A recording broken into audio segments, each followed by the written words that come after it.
Welcome to On the Edge with April Mahoney Brains. Here, this is the spot where the conversation is pointed, the guests are sharp, and the responses are never dull. Welcome home, Brains. There's only one requirement to hang out on the edge, is that you open your big brain and close your small mind. Did you bring your thinking caps? It's time to put them on, because the conversation starts now.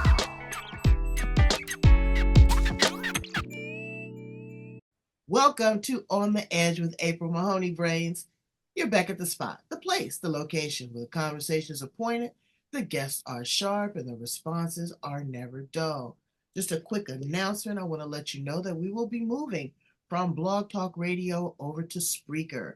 You'll be able to find all of the interviews that we do with my amazing guests there, as well as on YouTube. But today we are going back to the land down under, to Australia. We are going to be visiting with Bron Williams. This is a woman that she told me she just had 68 years of life behind her. I can't believe it. She's absolutely gorgeous. She is a professional speaker. She's a woman in leadership. She just does amazing things because she has a heart. She's been in the ministry for the Salvation Army. We're going to talk to her about that. And it's holiday time here, so maybe we can ring that bell. In addition to that, she has a passion and compassion for working with asylum seekers. So we're going to talk to her about that and a whole lot more. Welcome her to the show. How are you, Bron? I am excellent. We've got a beautiful, nearly summer's day here in Melbourne, and so I'm lapping up the warmth. I know. I love Melbourne. It's a beautiful, beautiful part of the world down there in Australia. I came to visit for a minute. I didn't get to stay that long, but I'm going to have to come back. So tell my brains a little bit more about you and how you show up in the world. Sure. Well, Brains, I'm in my third act of life. In my first act, I did sort of fairly normal things for women in my generation. I got married, had a family. At the age of 8, I decided I wanted to be a teacher. And so that was the course I pursued when I left high school and trained in that. And I finished my teaching career in 2004 as a school principal. And also, like happens to many of us, my marriage broke up in my early 50s. And it was then I moved into my second act of life and I decided, well, what am I going to do now? So having a strong Christian background, I decided that I would join the Salvation Army. And I became an ordained minister with the Salvation Army. So I could marry people, I conduct funerals. I looked after a church in Canberra for a number of years. And it was while I was with the Salvation Army that I did get involved with asylum seekers, not because I had a burning desire to work with asylum seekers or refugees, but because I couldn't think of any other reason why not to when the Salvos asked their officers who would be prepared to go for 4 weeks to Nauru, which is an offshore processing centre, a little tiny island in the Pacific north of Australia. And it was there that I was confronted with the limited perspectives that life had allowed me up until then. I grew up in largely white Australia where everybody looked like me, sounded like me, talked like me, and we only spoke English. And here I was in a Pacific Island culture, working with asylum seekers mostly from the Middle East.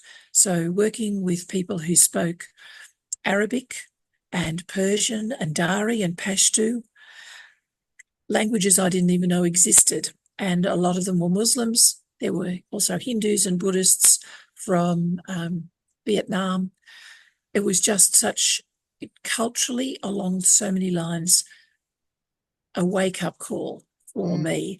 And it was here that I started to understand about my own unconscious biases and how I had developed a racist bias purely from just mixing with people like me and being a bit afraid of people who are different to me.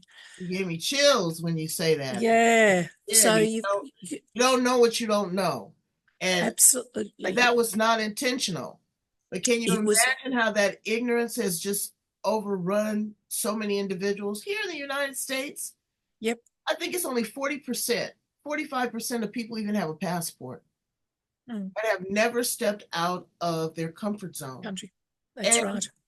asylum seekers, as I was telling you, do you think that they just wanted to be uprooted? They had nice homes. They had gardens. They had schools. They were going to the doctor. They were driving their cars, going to the movies, and then wham, bam, boom, something happened, be it a natural disaster or man-made disaster. And Yep. they have to completely uproot everything they know, move to another country, and then be slapped with racism and not wanting you to be there. It's Absolutely. it's terrible. It's terrible. It is. And I'll give you one example. Um, one man that I met who I connected with had been a school principal in Pakistan, and he was the principal of a school, had two master's degrees, and he had to leave Pakistan because the Taliban didn't like the fact that he wanted to educate girls. So he got on, after a number of different journeys, he got on a boat, one of these leaky boats that we hear about in Indonesia, and came to Australia, and then was transferred from Christmas Island to Nauru. And Mujahid and I just really connected because of our shared background in education. Now, Mujahid now lives in Melbourne. He cannot teach because his qualifications are not recognised here. So he has retrained as a teaching assistant and works in one of the local schools here in Melbourne as a teaching assistant. Now, this is a man who has been a school principal, but who loves education so much that he's prepared to take a significantly lower position so that he can continue to do that. He now has permanent residency, but it took him 10 years to get permanent residency here in Australia. Far too long. Like, he was deemed to be a refugee. So, it's just all the rigmarole and Well, the stuff that, rigmarole is oh, worse here because now our new administration is going to be doing mass deportation. Mass yes, that's deportation. right. Okay, now, in all transparency, praise, get angry with me if you like, but I keep it 100. How Yep, do I feel about that? Okay, there's only so much that any individual or any country can do for another. Am I my yep, brother's keeper? Absolutely. I have a right to extend what I have, share what I have with another. But when you are overrun with 10, 15, 20,000 people per month crossing your borders, they are infringing on our health care. They are taking resources that people like you and I have worked for our entire life, our Social Security benefits, our residents. Um, here we give them great medical benefits where we don't have socialized medicine here. We still have to pay for it. Um, there is housing. We have an influx of people that are living on the street that are, Americans born and raised, but they come over, they get vouchers, they get beautiful residence, they get what we call EBT cards, food assistance. There's others, individuals that are not. How do we strike a balance? Still being Christian, still being humane, but when is enough, Bron? well, see, I will disagree wholeheartedly with what you're saying. I can only comment on the Australian um, uh, environment here. Here in Australia, people who are there have been found illegally to be refugees do not automatically go into our medical system.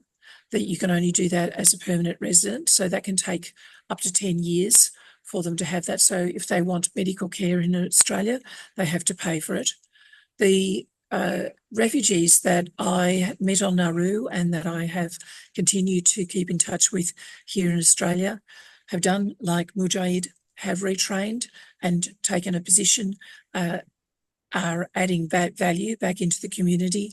Many others have started their own business. I met again just in September with a young couple that I met on Nauru who had fled Iran because they were Christians and they wanted to leave the Muslim country. They didn't think that they would be able to safely practice their faith.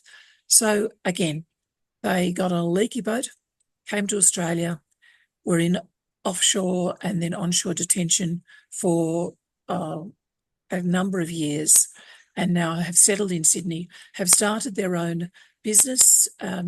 Zara has nursing qualifications, which of course are not valid here. However, they are sufficiently valid for her to things.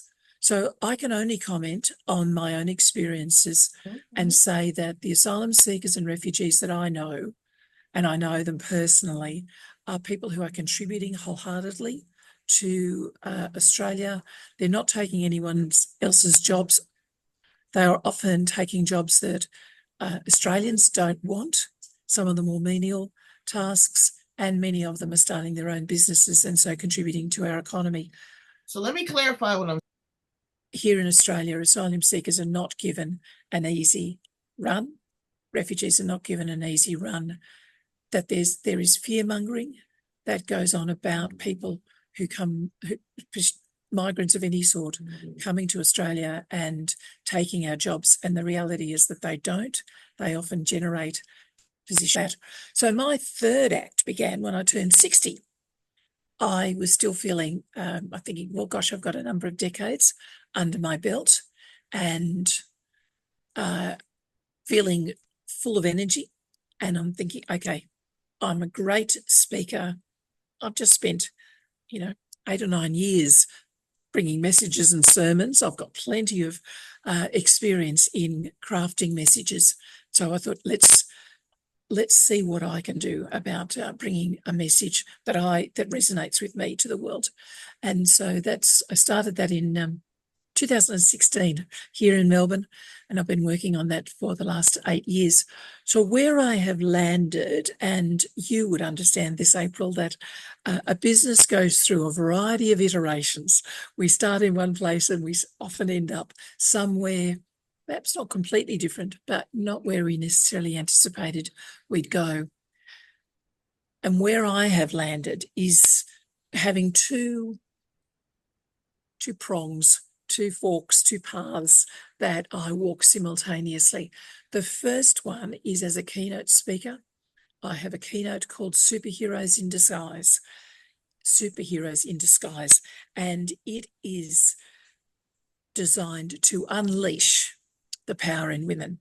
So it is delving into the power that women has and helping women really tap into that power, particularly in a world where largely we do not have positional power, or we don't have roles of authority.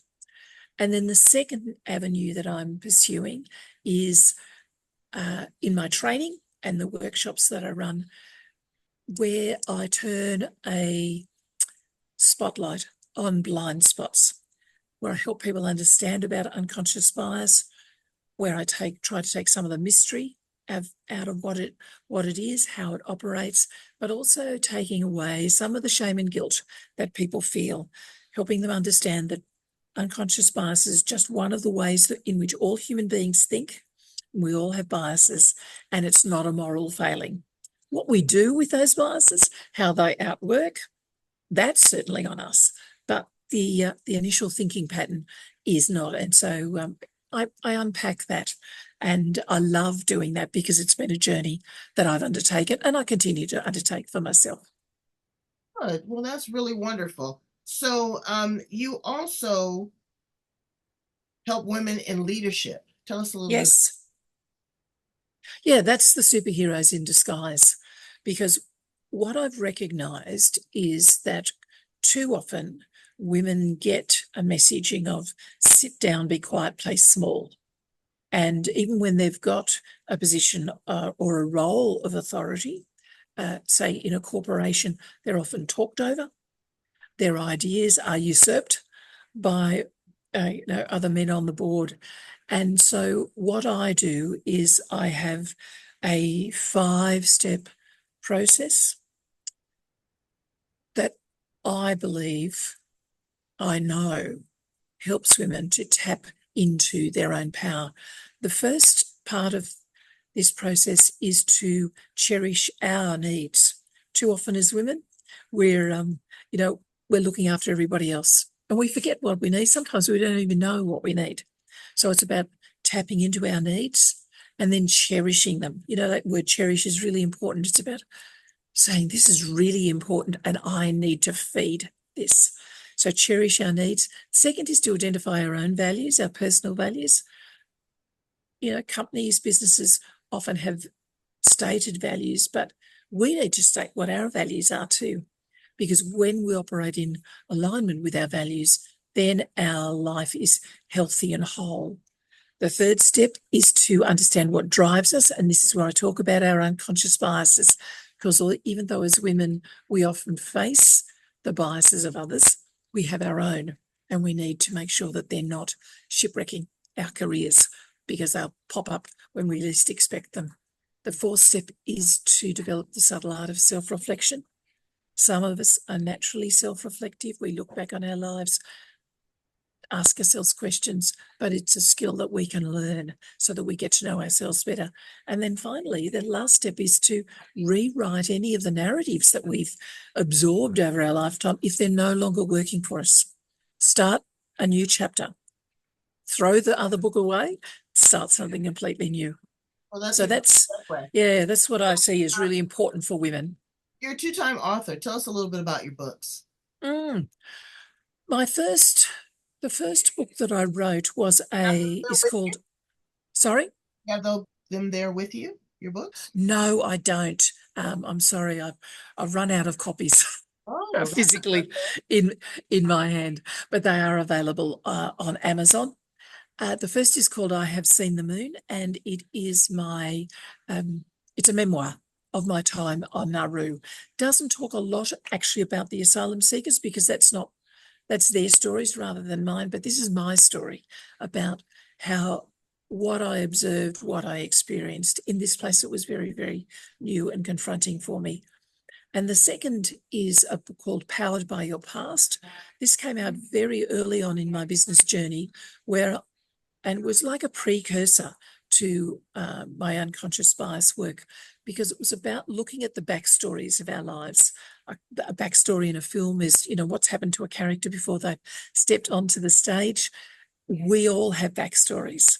And it's about looking at those stories, those narratives that have been shaping our lives and deciding whether they're actually helpful or whether they're not. And that's why I called it Powered by Your Past. Rather than just leaving it behind, have a look at it, see what you can draw out of it to help you understand yourself. Do you think that your work with the Salvation Army was an awakening to your unconscious bias? Oh, absolutely. Absolutely. If I hadn't gone to Nauru, I don't think it would have been, though. Because the Salvos are a largely white organisation. They began in England in the 1860s, and they have that long heritage. Fantastic organisation, but they have a particular perspective. I was then thrown into a completely different perspective when I went to another country, and particularly like Pacific Island nation. Pacific Island nations have very different cultures and perspectives to, say, white Australia does. So it was both working with the Nauruans as well as with the asylum seekers that really upended how I viewed the world. That's wonderful. So where do you see yourself taking all of this knowledge and wisdom moving forward? I'm where I'm really wanting to work and I have already done some work and I'm really focusing is actually working in Asia. I had the opportunity to go to Kuala Lumpur in June this year and run a couple of workshops there with an event company. And I just felt at home, which I think was a beautiful thing. Even though I was one of very few white people in the area where I was, and you'd expect that in Malaysia, I just felt at home and I thought I really want to explore ways in which I can speak into the Asian perspective. And I've even just this morning, I've had a wonderful initial conversation with a woman in Kuala Lumpur, and we're just looking at ways that we can collaborate, because the message that I have about for women who are leaders is as pertinent as is in Asia as it is in the US or Australia or in Europe. So, and Asia's on my doorstep. Well, that's a beautiful thing. So, use some words of encouragement, some words of inspiration for those that are still in the dark and have yet to see the light of their unconscious bias. Oh, now that's a really good question. I would say when someone challenges you about something that you've said, maybe an attitude you've expressed, and you find yourself, rising up and you get defensive, just pause and think, what is going on here? Because I have a 4-step process for helping people understand more about their biases. And the first is to notice the triggers that are happening in our body or in our emotions. So it could be, the stomach's turning, a weight on the chest, heaviness on the shoulders, or it could be that sense of frustration, anger, maybe confusion. When you have been challenged or you're facing a situation that challenges your way of thinking, your perspective. So notice what your body's doing, because it's actually trying to tell you something that your head hasn't caught up with yet. Then you ask yourselves questions, what's going on? That's that step back process and go, well, what's going on here? Why am I responding this way? Stay curious. Mm-hmm. Then you can think about the narratives, the stories in your life that have maybe led you to have the particular perspective, because we all have perspectives on life, and many of them were developed when we were children, just from messaging from our families and our social groups. And then if you can get past that and go, as I did, go, oh, I see. I would have said I didn't have a racist bone in my body, but I had to recognize that I did have a racist bias and to own that. So that's the last part of the step. That's the hardest part, because most of us don't like thinking of ourselves as racist or sexist or ageist or ableist. But it's really important that if we do identify those things, just to give them a name and own it, because once we own it, it's often the shame that accompanies that slips away. So yeah, just stay curious about yourself and how you're responding to the world. What would you say on the flip side to a person who's on the receiving end of that? Again, stay curious, because when we say, if I hear a sexist remark directed to me, if it's somebody I know, I can challenge them outright and say, do you realize what you've just said? Because so often people say sexist or racist things without thinking. We call it casual racism or casual sexism. It's just being part of their language. What the boys do in the playground at school, that flows over into adulthood. So yeah, if you know them, challenge it.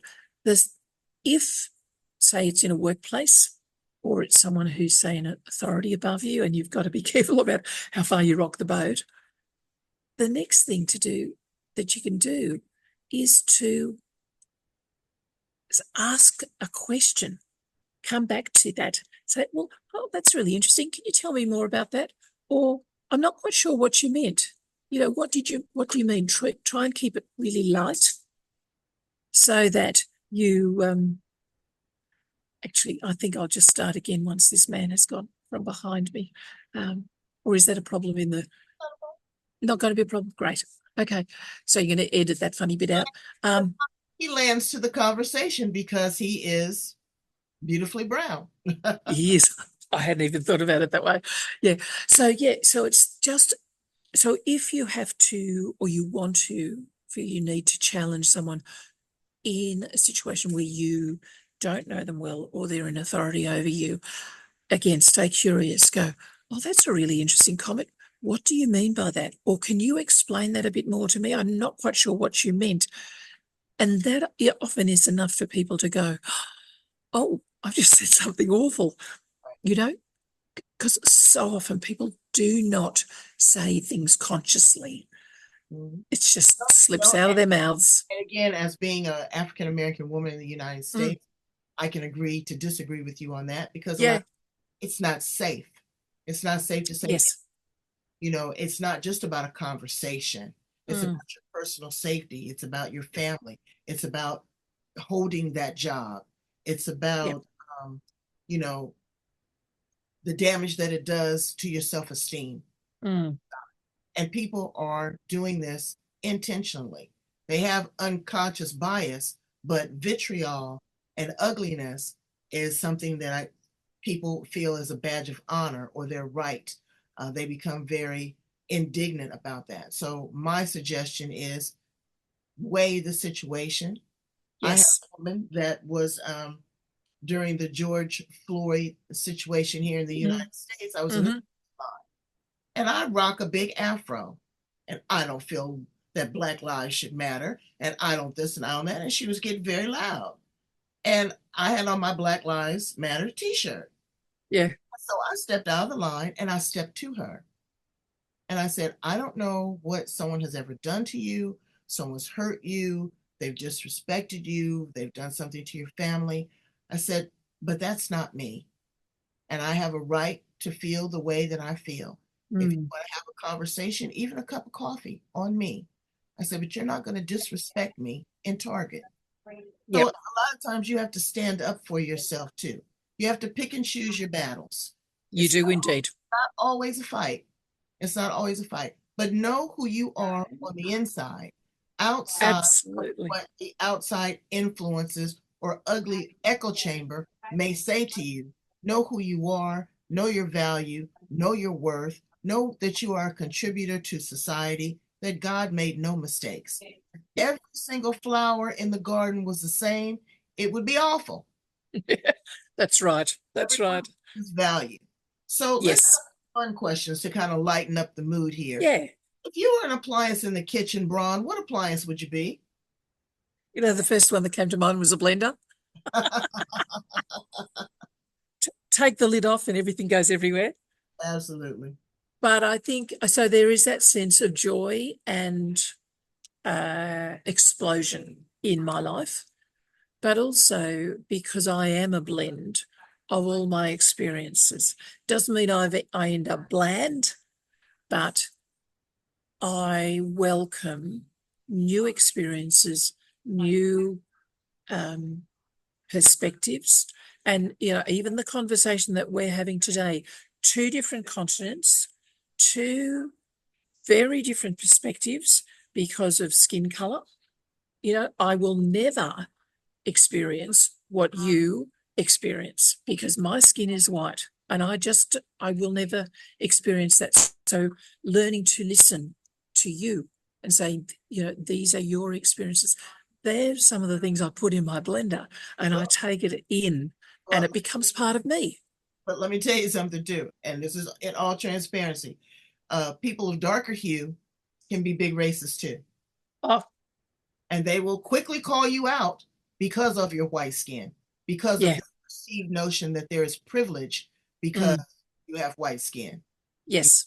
And so there is a problems on both sides. If we kind of look at the core value, because we are different. I don't like it when people Yes. I don't see color. I expect for you to see my color. I expect Yeah. my difference, but I don't expect for that to be a differentiator. Look at my heart. Listen to my conversation. Look into my eyes. Look into my willingness to learn and grow and to mingle. That is what is important in the world. And that's what we need to teach our children. Yes. Look at the millennials nowadays. They don't care about that. They want clean water. They want to work from a device. They want artificial Mm, intelligence. They don't want a big house. They want a tiny house. They don't care what color you are. They don't mm, care how old you are. They don't care what sex you are. I mean, the kids nowadays are non-binary. They don't even want to yep. be male or female. And I'm figuring out now, how does that work? So it is a difference in so many things, but again, Yes. what makes the world go round. If you were a car, what kind of car would you be? Well, I'll be the car I own, which is a little red convertible. Oh, So it's a Holden Astra. So it's not high end, but I'd always wanted a red convertible, and so I got that in 2016. So I've had that all my third act of life, and I love it because it's red. Red is one of my two brand colours, so that's a favourite colour of mine.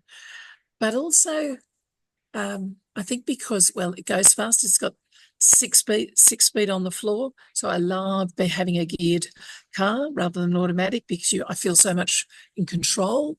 And there's this sense of speed, but also the top can go down. so now let's talk about your third act in life. Let's talk about another ism, ageism. Um, you said at the age of 50, you consciously uncoupled and you got a divorce. Well, life is not over. What do you say to individuals, male or female, that are looking to find love again, to find that spark, to get out and be sexy, to be flirtatious, to date online? Because a Yep. lot of people judge. They say, oh, my mother is 60 years old and she shouldn't be dating. Or are you kidding me? That's when my libido went crazy. Well, see that? Got married last year. Wow, look at you. Congratulations. And we met online. We both dated online for a number of years before we found each other. And on Plenty of Fish. So I suppose that's the best plug I can give. But yeah, there's so many dating sites out there, and you do have to be prepared to put up with the nonsense, that is out there because not everybody is looking for what you're looking for, and you have to be prepared to be patient and, as I said, put up with some less than savoury things that people might say or suggest. Or However, send pictures of. yes, yeah, I think I only had one of those, but I got tired of people saying, "Oh, hello, sexy butt." It's like, "Hello, I've got a name." Exactly. And the first, like, I had done a bungee jump in New Zealand back in 2012, and I'd put that up as one of my profile pictures. Bill's first comment to me, his opening gambit was, "I see you've done a bungee jump. I did one in Christchurch." And I thought, oh, here's a man I might be able to actually talk to. Wow. Because for me, and I'm sure for many, many women, we want to be able to talk to somebody before we think about going to bed with them, moving into a longer relationship, whatever the end game is. And that was such a key. He found a point of connection between his life experience and mine, and we went from there. And it's been the easiest relationship I have ever had. I'd had two previous relationships, one that I met in person, and the second one I met online. And yeah, this relationship, no angst. We just fell together naturally, both of us. It was so easy. So You have to be my careful. advice I is have, just to keep yeah, going but yeah, if that's what you want. because a lot of times we've been in a marriage for whatever reason. Maybe it was controlling. Maybe it was a person that was sick, that you were a caregiver for. Maybe it was family dynamics. And now you're apart. And so now Mm. you're fresh fish in a big pond. Be careful of that. Yep. Have a conversation with people, get to know them. I had one guest on my show that was catfished out of $300,000 in the matter Yep. of 3 months. Yes. Uh, for someone to want to get to know you, you don't write a check. And, No, and look, I had that happen also, but I and didn't send money. But right, yeah, they're out there. and when you're online, you're captivated and you're hypnotized by what this person is typing. Get on a Zoom call with them. Ask them Yes. no questions. Google them. Yes. $35 here in the United States, you can pretty much get a background check on that. Mm. And you hate to do that, but you don't know this individual. The woman thought that it was some nice Nigerian, I mean, a nice German gentleman. It was three Nigerian men working from a coffee shop. Yep. Her into this situation. And Yes. you're vulnerable because you want to be loved. You want to be respected. You want to be honored. But you know what? Again, that's an inside job. Try to do It that. is. Be sure that you are safe because that's a big thing. So we've talked about a lot, and you've been so honest, and some of these issues are very tender and they're a bone of contention. But that's why Yep. we do that, and that's why we call the show On the Edge. We want Yeah. pointed, sharp, and edgy because this is conversations that they don't have, and it makes them uncomfortable. But we have to learn to be comfortable with the uncomfortable if we're going to Yes. grow and expand as a species. Thank you so much, Bron, for being here on the show. Tell my brains how to get in contact with you, how to get a copy of one of your books, and maybe support you in one of your causes. Oh, lovely. Well, first of all, you can contact me at info@bronwilliams.com. So my website, very simple, bronwilliams.com.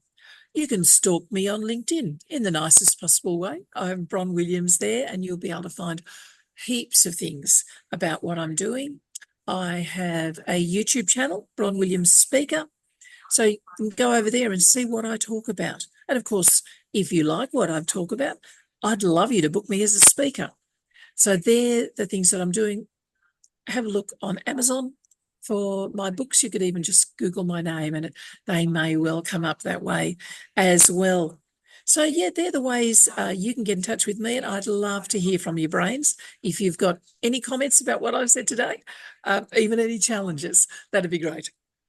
Well, Brains, I need you to reach out and touch somebody's hand. Make this world a better place if you can. And you can start here on the edge where there's other edgy conversations, love, relationships, finance, food, friendship, women, men, straight, gay, doesn't matter. It's about humanity. It's about your heart. It's about the things that matter to us that is going to make this world a much better place. Okay? Thank you so much again, Bron. You are the best. Pleasure. Bye, Brains. Have a good day.